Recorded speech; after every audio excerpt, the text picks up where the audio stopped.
Welcome to Pluckley, a quiet Kentish village with a reputation that's anything but peaceful. A place where history lingers in the lanes and some say, so do the dead.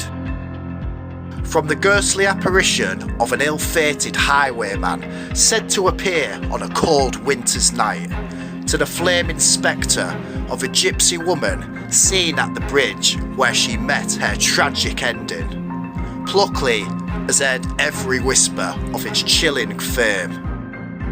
With up to 14 spirits reported across this tiny parish, Pluckley holds the Guinness World Record as the most haunted village in the UK. And today, I'm taking you with me. We'll explore its haunted hotspots, uncover the stories behind the sightings, and see whether this village truly deserves its ghostly crown. And after a day of chasing shadows, I'll be finishing up at the Black Horse, a pub with its own paranormal past, to wash down a couple of pints and reflect on what we found. So, are you ready to explore the UK's most haunted village? Let's begin.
So guys, welcome to Pluckley.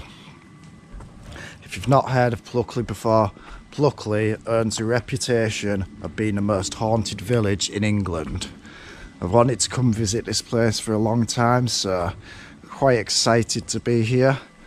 I've just arrived at the station, obviously, where I am now, and we're about to go explore the village and look into these hauntings and these ghost stories. Could be a bit of a challenging day as it is 28 degrees plus outside. It's really, really hot. But you can't complain, I guess. I'd rather it be hot than it be raining. I've got a fairly good guide on Google which will walk me around the village, telling me the places, the haunted hotspots and all the stories that come with this place. So with that said, let's go check out Pluckley.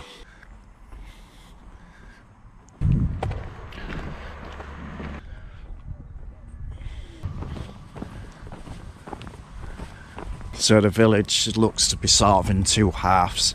This is the station end. It's a bit of a walk up the station road and we'll get to the main village, which it looks like we're starting off at the church. Good place to start. We'll see if we get any trouble off the locals, because I'm sure I've seen a video or heard before that the locals aren't keen on YouTubers and people coming here filming it. So let's see what happens. I'm not doing out wrong. I'm within my rights to walk around the village and film. So here we're coming up to the village sign, Pluckley. I think we've got some ghosts on this. Neighbourhood watch area, staffed by the living and the dead. Phantom coach, probably a grey or light white lady, a highwayman, The ghosts seem to be celebrated in this village. That's cool, is that? So here we are. The village hall there. Here we come to our church. Oh, it's so warm, it's unbelievable. St. Nicholas's Church.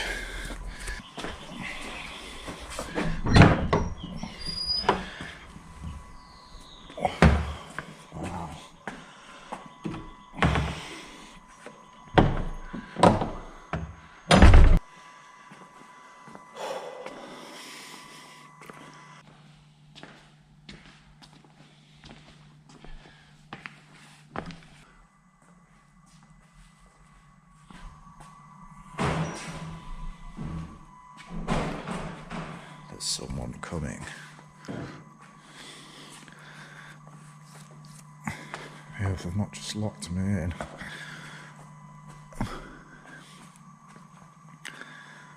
That's strange.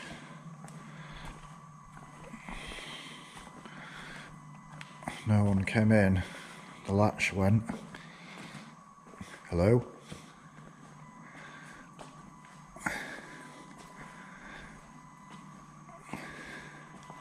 Looking back, I cannot believe I didn't open the door to see if anyone was there.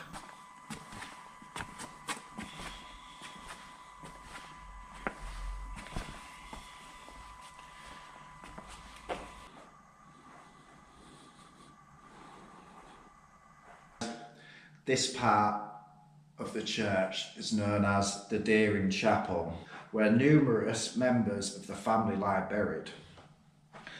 A strange dancing light has frequently been seen in the upper section of the window to the right. It is often accompanied by the sound of knocking coming from the family vault beneath your feet. Down here, they're all here. In the early 1970s, in the hope of recording supernatural phenomenon, a group of psychic researchers persuaded the then rector, the Reverend John Pittock, to allow them to spend a night locked inside the church. Sounds good, right? Armed with the cameras, tape recorders, thermometers and other apparatus, they settled down to watch and wait. When the vicar came to let them out the next morning, they complained of having spent an uneventful night, the boredom of which had been alleviated only by the vicar's dog, who had come to visit them from time to time. Actually, the vicar commented, I don't have a dog. So yeah, these guys apparently were visited by a ghost dog, which they believed to be a real dog. Just gave me slight goosebumps, did that. But yeah, it's a cool story. Right guys, we're going to call it a wrap on the church. Seems very quiet and peaceful in here. Yeah, I wonder if it'd make a difference coming at night. Maybe we'd see this ghost dog. But yeah, so I'm going to move on. We'll have a look around the churchyard and then on to the next haunting and location. Right.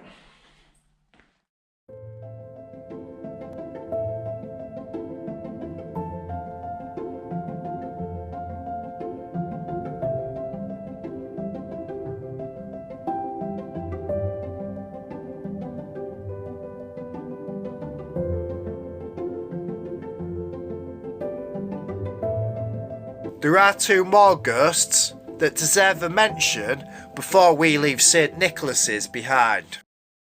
Lady Deering, the Red Lady. The Red Lady, a member of the Deering family, is said to be buried in 7 lead coffins within an oak coffin and placed in the crypt in St. Nicholas's Church. The Red Lady was said to be buried with a red rose in her coffin, hence the name, the Red Lady.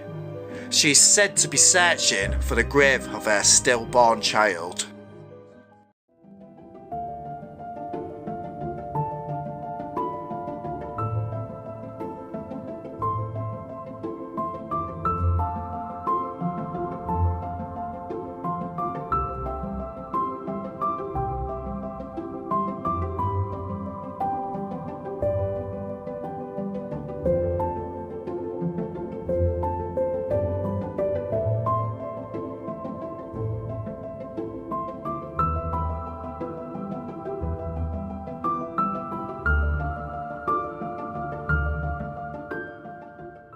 Lady Deering, the White Lady. A second Deering lady is also said to be haunting St Nicholas's Church. The White Lady was the wife of the Baron who owned much of the area. When she died, the Lord Deering was so distressed that he had her body buried in 3 lead coffins and an oak one in an attempt to stop her body from decomposing. Sound familiar? This coffin may have been for the White Lady and not the Red Lady. The stories tend to conflict. Her ghost has also been seen in the Deering family house library. The White Lady and the Red Lady were indeed related. They are not the same ghost as some say. The most likely relation between them are as sisters or mother and daughter.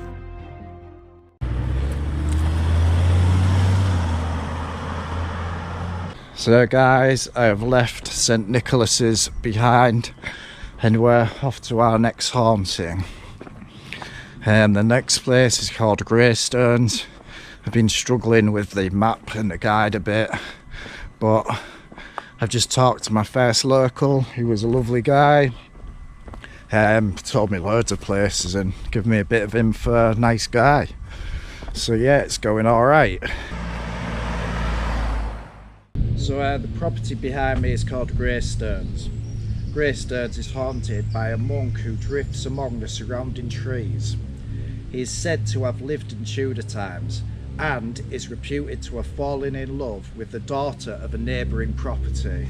She died under tragic circumstances and he sank into a state of melancholy and bitterness.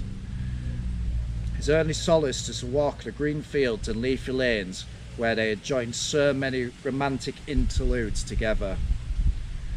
But as time passed, he sank deep into depression, pining for his dead lover, and finally died of a broken heart.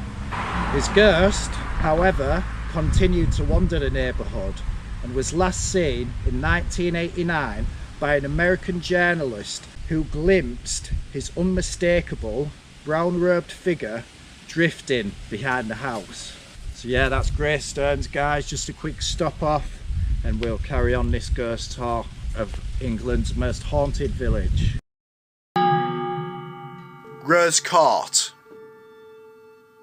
The house is at least 250 years old and is said to have been built by a member of the Deering family for his mistress. The story goes that she fell in love with the monk who lived at Greystones and found the love triangle so distressing that she drank a fatal cocktail distilled from the juices of ivy and other poisonous berries. When her body was discovered, it was apparent that her final moments had been spent looking across the field to Greystones. Strange things do indeed happen within Rose Court. Objects are moved around in the night. Strange groans and sighs disturb the early hours, and that a peculiar, eerie atmosphere is said to hang over the garden. So we move on to our next haunting, which is the invisible ghostly woman. I'm told by my guide, proceed along Station Road and try to sense a feeling that is said to pervade this section. More than one person walking along here has heard the sound of a man and a woman chatting, happily accompanied by a dog's playful yapping. Closer and closer they get until they are virtually upon you, and then the phantoms fade as they pass along the road.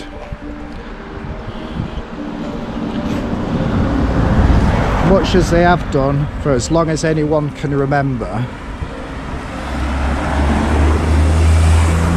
Hi.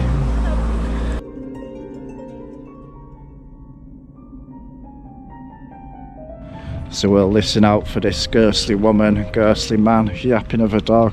It's a busy road these days. A lot of this would be better to do at night, I think, but it is what it is.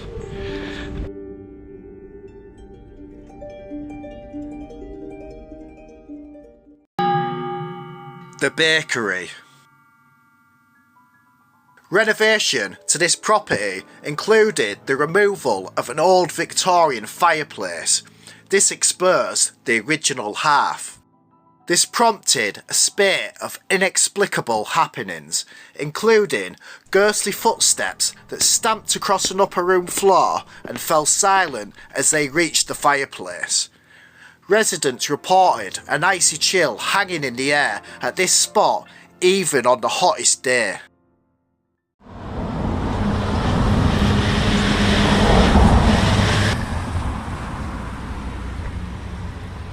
So guys, we have found our next haunted hotspot. This is Pinnock Bridge. I wasn't sure I was going to find this at first, but I've managed. So we're at Pinnock Bridge, and this is the watercress lady. The story goes a little something like this. On the banks of the stream, earlier this century, an old gypsy lady eked out a meagre living, gathering watercress and selling it to the villagers. She was a well-known local character, considered eccentric but harmless. Each night as the sun went down, she would sit on the walls of the bridge, smoke her clear pipe and drink gin from a battered old flask. One evening, she fell asleep. The pipe dropped onto the rag she wore for clothing, and within moments, she had erupted into a raging ball of flame. No one heard the agonised screams. She was found the next day, a charred pile of ashes, the battered old flask and the shattered clay pipe lying nearby. But her ghost has been seen many times since. In the years that followed her tragic death, she manifested as a screaming, howling figure surrounded by flames. But in later years, she has become nothing more than a faint, pink glow that hovers in the air on the spot where the watercress lady was burnt to death. Interesting story that. I've heard before that apparitions fade over time. You know, what was once a lady in a red dress, the ghost of a lady in a red dress eventually fades and fades until it's just pink, and it is as if their apparition is fading away and aging and disappearing until it goes forever. Interesting theory that. So yeah, this has been the watercress lady. We'll just have a walk back to the bridge where she sat.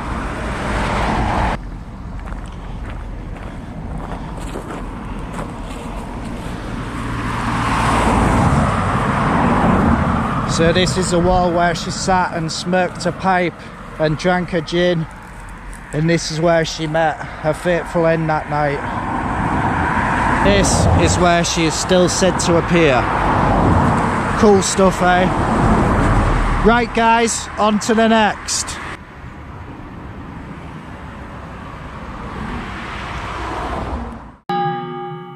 Phantom coach and horses. One October, a lady was driving home from babysitting her granddaughter just after midnight. At Pinnock's Crossroads, she could see a coach being pulled by horses with light coming from its windows. On another occasion, one local resident using the back roads to get home had the coach pass straight in front of him. In early November 1997, around 7 p.m, someone who was driving through Pluckley had the inside of their car filled with the sound of horses' hooves on cobbles. The road wasn't cobbled, but in the past it would have been. It seems the late 90s was the last alleged sightings of this phantom. There are other reports, and the number of horses varies between 2 and 4. So we have arrived at our next haunting. This is a good one. This place is called Fright Corner. The story goes a little something like this. A highwayman is said to have met a gruesome end here. He was, so the story goes, pursued across the fields by the forces of the law and order, and made his last stand with his back to an oak tree that stood here until quite recently. He put up a tremendous and spirited fight, but was finally overpowered and run through with cold sharp steel of several sorts. His last battle is from time to time repeated before startled witnesses who pass this spot in the early hours of winter evenings. Others see his lifeless body slumped forwards and pinned to a phantom tree by a large sword that protrudes from his chest. Good story. Phantom Highwayman, Fright Corner. That's another one ticked off. It's there's a lot of walking involved in this, but it's going alright, I think. Yeah, very hot, as I said before. Welcome to Deering Woods. Here we are.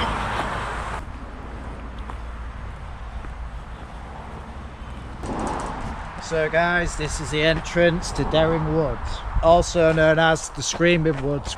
So the guide says, the Screaming Wood. It is an eerie experience to walk these muddy paths through the skeletal trees, especially when it's getting dark. The journey is made even spookier by the knowledge that many lone wayfarers who have come this way have been scared witless by a sudden loud, anguished scream. It comes from deep within the wood and sends the birds flapping from the trees. Seems like a pretty peaceful place to me in daytime, but it would be interesting to come back at night. This would be a place I'd love to camp at, so we might be coming back here to visit in the near future. What do you think, guys? Would you like that? Overnight at the Screaming Wood? Yeah, sounds like a plan to me. We have a trek on our hands now, as I've got to make my way back to the village of Pluckley. I'm probably about a mile or two out now. Back up the pinnock, back past Fright Corner, back past Pinnock Bridge, past the Watercress Ladies location, making our way back to the village. A few more locations to tick off, and then I think the final one is the pub. Sounds good to me, eh? Right guys, let's do this.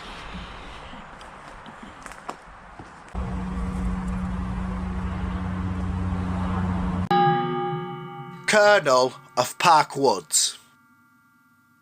An unnamed man travelled to Park Wood near Pluckley and committed suicide by hanging himself. Now his ghost is seen marching through the woods in full military costume, hence his nickname, Colonel. His ghost is completely harmless and does not appear distressing. Most people who see him don't even know he's a ghost. Screaming Man of the Brickworks. In the Pluckley Brickworks, a man was smothered by a drying clay wall that fell on him. His screams are said to be heard coming from the brickworks, and his ghost is said to appear sometimes as well. I'm back in the village now. My next location is just down there, which is listed as Blacksmith's Forge Tea Room. It's no longer a blacksmith's forge anymore, and it's no longer a tea room anymore. The building's origins go back to the 14th century when it housed a blacksmith's forge. It then became an ale house. My guide, who's written the website, says, in 1997, when I paid the premises a visit whilst researching my book, Haunted Britain and Ireland, it was a charming, cosy tea room run by Gloria Atkins, who shared her home with at least 2 ghosts. So, one ghost was a cavalier whose jovial form has been seen by several members of the family striding in and out of various upstairs rooms. The other was a tuna maid who would stand by the fireplace, slowly turning the spit, watched by bemused customers.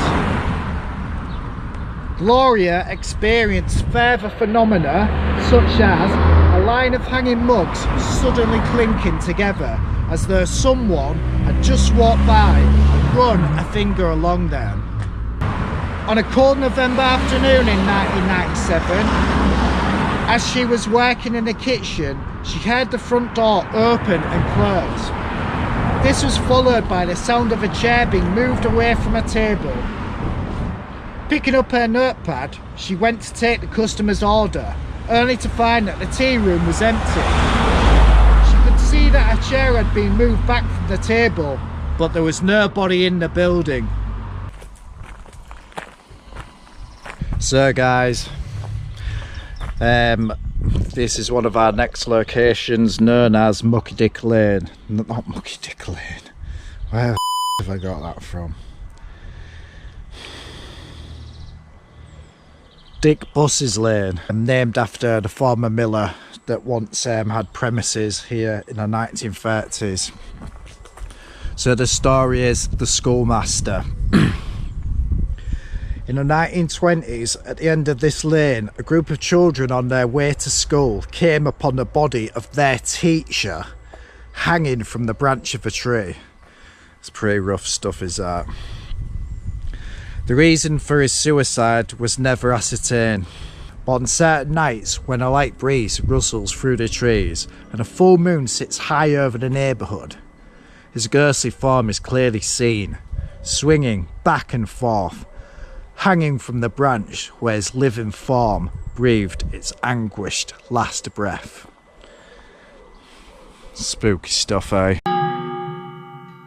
The Miller at Mill Hill.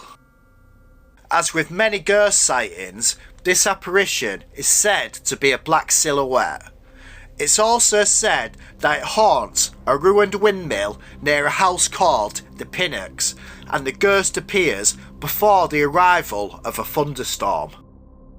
The black, ghost-like shape is apparently seen often and is believed to be the apparition of the miller.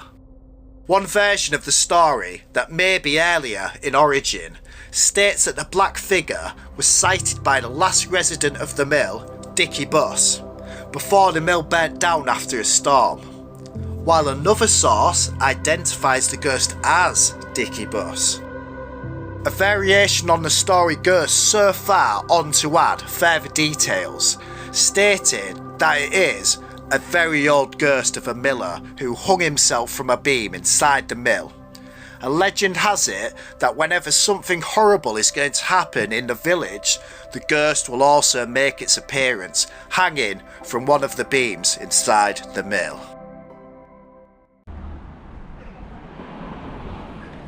So guys,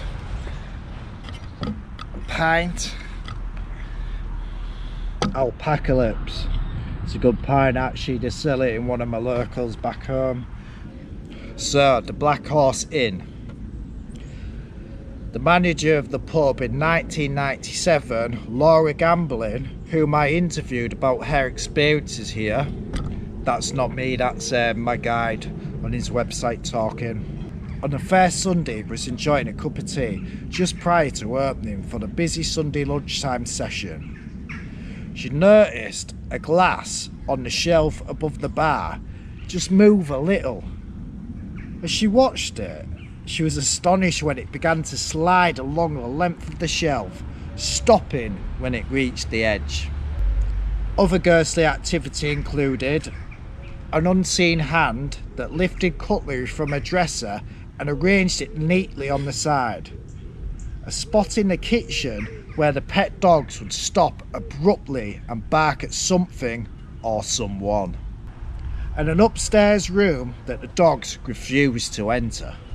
Yeah, the pub seems really, really nice. Very old and atmospheric, like both inns I've visited on this trip, both haunted pubs, inns, hotels. So I'm just going to sit out here for a bit, recharge batteries, soak it up. Tell me when you're recording. I'm recording now. Okay, you're all right. I lived here 2 months, yeah. I've not seen a ghost ever, but it's a great village. I've walked around every aspect I think I could, and we'll right out to Daring Woods, Yeah. Screaming Woods.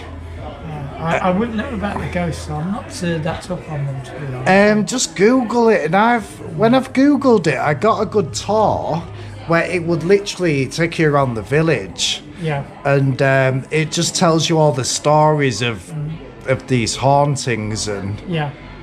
so you've lived here for 2 months? Yeah, that's right. Lived here for 2 months. Loved the village. Nice people, great neighbours. Nice pub. Yeah. Very good food in the pub. Couldn't recommend it for brilliant. enough. And that's about it, really. Yeah, that's Just it. Place. Just a nice place like any other village, I would say. Yeah, but I've heard about the ghosts, but I've never seen them. I don't know the full story. I am a believer in ghosts. I am a believer, but being a believer, when you're looking into these stories, that you have to kind of approach it with a skeptical mind, and That's it. so a lot of the time I just like the stories. I don't necessarily always believe in them. Yeah.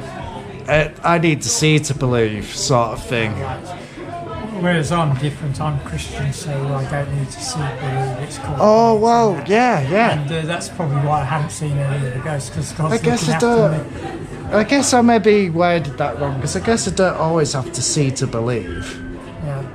But I will take it with a pinch of salt, is what I would say. Yeah. Just a small pinch of salt. Yeah. So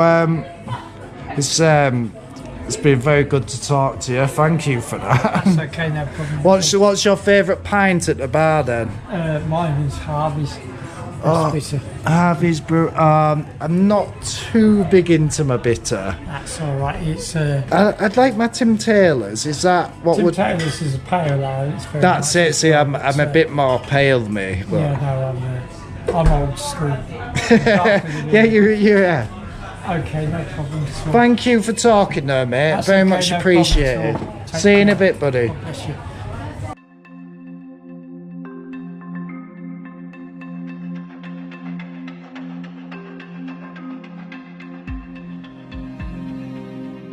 So, do I believe that Pluckley is truly haunted? That's a difficult question to answer. Because the truth is, almost every town and village has its stories. Whispers passed from one generation to the next. Tales told by candlelight or round a fire, growing just a little more with every retelling. Over time, details blur. Facts become folklore and stories intertwine. But I can't help feeling that somewhere within all of these tales there's a thread of truth. The people we speak of, the highwayman, the lady in red, the restless souls tied to this place, they likely did exist. They lived, they suffered, and in some cases they met tragic ends that refused to be forgotten. And perhaps that's what we are really witnessing. Not just ghosts, but echoes. Echoes of lives once lived. Memories that linger in the very fabric of these old buildings. These quiet roads, these open fields. Because history doesn't just disappear. It lingers. It settles into the walls, the ground, the air around us.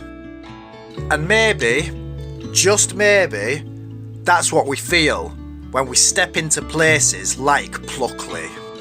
Personally, I think every village is haunted in its own way. Every town carries its past with it, and every place that has known life and loss holds on to something. Whether that's energy, memory, or something we simply don't yet understand. But one thing is certain. Stories like these endure for a reason. So whether you believe in ghosts or not, the next time you find yourself walking alone down a quiet country lane or standing in the shadow of an abandoned building, just ask yourself, are you really alone?